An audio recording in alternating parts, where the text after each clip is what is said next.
Reading. Mr. Speaker, House Bill 1421, a bill to amend the Code of Virginia relating to enforcement of federal immigration law by the Commonwealth and by political subdivisions of the Commonwealth, reported from courts of justice on February the 4th with an amendment. Gentleman from Fairfax, Mr. Albo. Speaker, I move the committee amendments. Questions on adoption of the committee amendments. Many in favor of that motion will say aye. Those opposed, no. The amendment is agreed to. The gentleman from Fairfax. Mr. Speaker, I'll explain this bill, and some of the explanation will be relevant to some bills you'll hear a little bit later.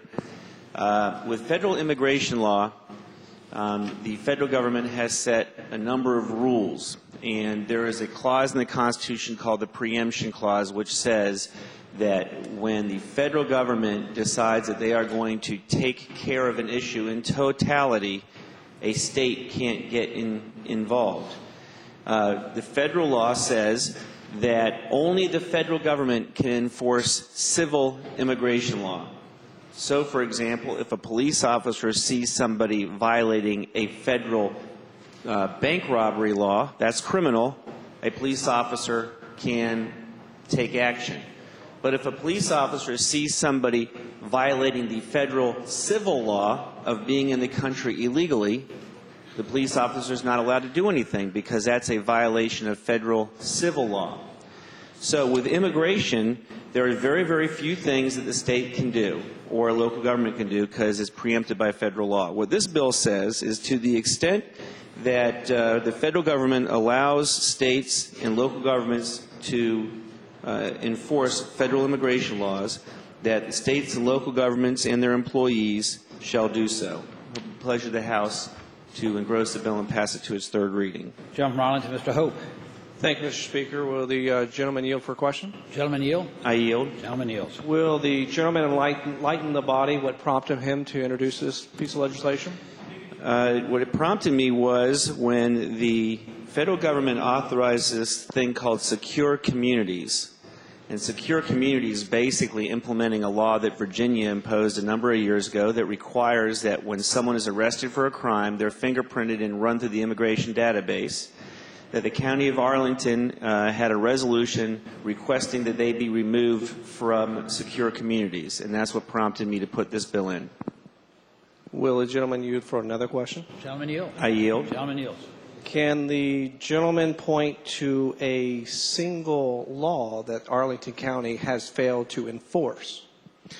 I'd answer the gentleman that I would never say that Arlington County has not done something. They have fully complied with the law. In fact, the testimony at our committee, if you recall, Mr. Speaker, was that Arlington has always complied with the law. Your original question was what prompted me to put it in, and what prompted me to put it in was the original request by Arlington to be released from this, and I didn't like that, and that's why I put the bill in. Speak to the bill when appropriate, Mr. Speaker. It's gentleman has the floor. Thank you, Mr. Speaker. Mr. Speaker, ladies and gentlemen of the House, let me just give you a little background of why Arlington did not opt out of secure communities. They wanted to look into whether to opt out of secure communities. We heard a lot of anecdotal evidence that there are people that were not reporting, for example, domestic abuse because of fear that they'd be taken in and deported. And so the Arlington County Board made a declaration that they wanted to look into whether or not they could opt out. But of course, they've met with Homeland Security and found out that that is not an option. The reason why I'm standing up here today, this afternoon, is because I feel like I need to defend my jurisdiction. This is specifically aimed at Arlington County, Mr. Speaker, and I think I need to defend what our actions and what we've done. Our Sheriff's Department, our Chief of Police, our Commonwealth attorneys are very, very tough on crime. They do enforce the law. Arlington County always has and always will enforce the law. And I would say, and I think this will be a pattern that we'll see throughout a lot of these immigration laws that are coming up here, that we're sending a message to people that are not here in this country legally. And we're not just sending a message to those that are undocumented. We're sending a message to their entire family. And that is they're not wanted in Virginia. And I think that that's an outrage. And let me just speak to what we have here in Arlington County. If Arlington's so bad, we have low crime, we have very low unemployment, one of the lowest in the entire Commonwealth, And we have some of the best schools in the entire Commonwealth. I wish that for the rest of this Commonwealth, that we have as much success in Arlington as we do. So with that, I would urge people to vote against this bill that singles out a specific jurisdiction. Thank you, Mr. Speaker. Shall the bill be engrossed and passed to its third reading? Those in favor of that motion will say aye. Aye. Those opposed, no.